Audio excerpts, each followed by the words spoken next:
जामे दारुल उलूम शेखुल इस्लाम से आपकी खिदमत में हाज़िर।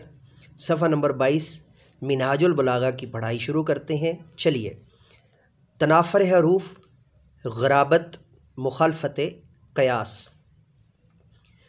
अव्वल या अव्वलन तनाफ़ुर हरूफ। तनाफ़ुर हरूफ का मतलब ये है कि किसी लफ्ज़ में सलासत और रवानी बाकी न रहे और उससे ज़ुबान से अदा करते हुए दिक्कत पेश आए, तो ये क्या होता है? तनाफ़ुर हरूफ। उसकी वजह ये होती है कि किसी लफ्ज़ में कुछ हरूफ उस किस्म के जमा हो जाते हैं जिन्हें यक बारगी अदा करना आसान नहीं रहता। ज़ुबान उसका तलफ़्फ़ुज़ करते हुए लड़खड़ाती है और दिक्कत महसूस करती है। ये ऐब है और इससे लफ्ज़ की फ़ुसाहत मजरूह हो जाती है। जैसे मुस्तशज़िरात, उभरी हुई चीज़ को कहते हैं।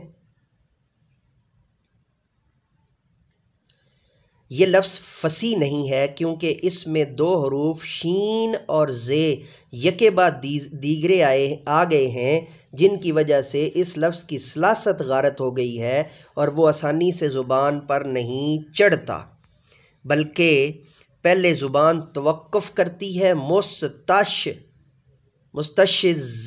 मुस्तशिज़, अब ये मैं आपके सामने पढ़ के आपकी इसकी अमली भी जो है ना वो पेश कर रहा हूँ।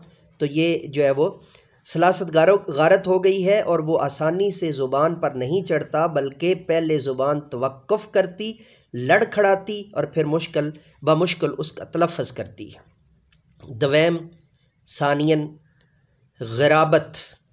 ग़राबत लुग़वी तौर पर अजनबियत और बेगानगी को कहते हैं। किसी लफ्ज़ के गरीब होने या उसमें ग़राबत पाए जाने का मतलब ये है कि वो मानूस और अजनबी हो। अहले ज़ुबान उसे रोज़मर्रा बोल चाल में इस्तेमाल ना करते हों, बल्कि ज़ुबान पर सकील होने या ज़ौक़े सलीम पर गिरां गुज़रने की वजह से तर्क कर चुके हों। मिसाल अव्वल बुआक, बरसते बादल को कहते हैं। ये लफ्ज़ कलाम अरब में कसीरुल इस्तेमाल नहीं, बल्कि सकील होने की वजह से मतरूक हो चुका है, इसलिए गरीब होने की वजह से गैर फसी है। उसके बरअक्स दीमा और मुज़ना दो अल्फाज हैं, इनका माना भी यही है, मगर ये फसी हैं क्योंकि इन अल्फाज में ग़राबत नहीं पाई जाती। मिसाल दवैम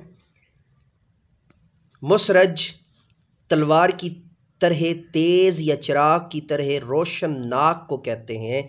ये लफ्ज़ भी गरीब, अजनबी और मानूस होने की वजह से गैर फसी है, क्योंकि अगर इसे सिराज से मश्तक माने तो माना बनता है चिराग की मानद और रोशन नाक, मगर अहले ज़ुबान में ये माना मुरव्वज नहीं। और अगर इसे सरीजी से मश्तक माने जिसका माना तलवार है तो मतलब बनता है तलवार की मानद तेज़ नाक, मगर इस लफ्ज़ का ये माना भी अरबों में मुस्तामल नहीं, इसलिए ये लफ्ज़ नामानूस और गैर गरीब है और ग़राबत का शिकार होने की वजह से फसी नहीं।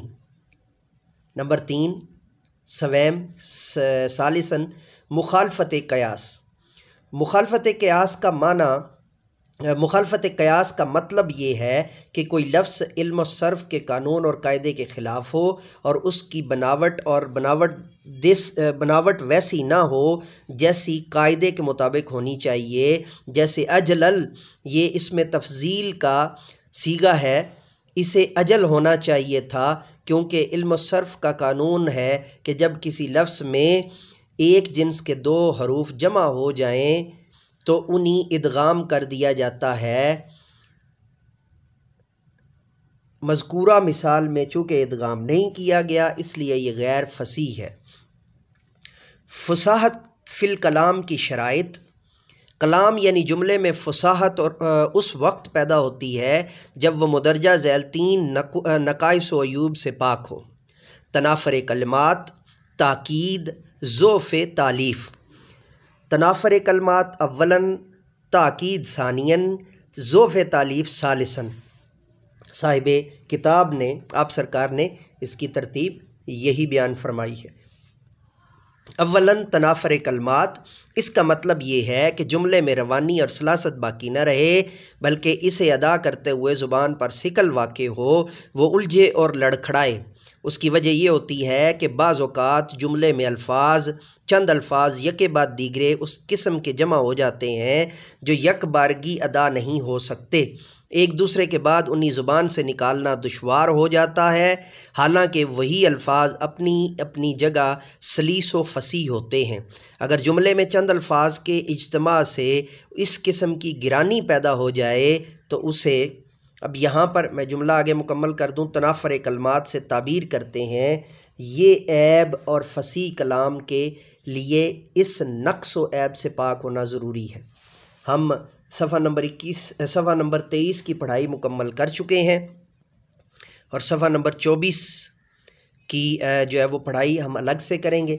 और आज के लेक्चर को यहाँ पर मुकम्मल करते हैं। इजाज़त दीजिए, मेरे साथ मिलकर कहिए, इंसानियत की बेहतरी के लिए, तालीम और तरबियत के लिए एक कदम और। Let me go now and say with me, do something more for humanity, do something more for knowledge and practices. Have a good day.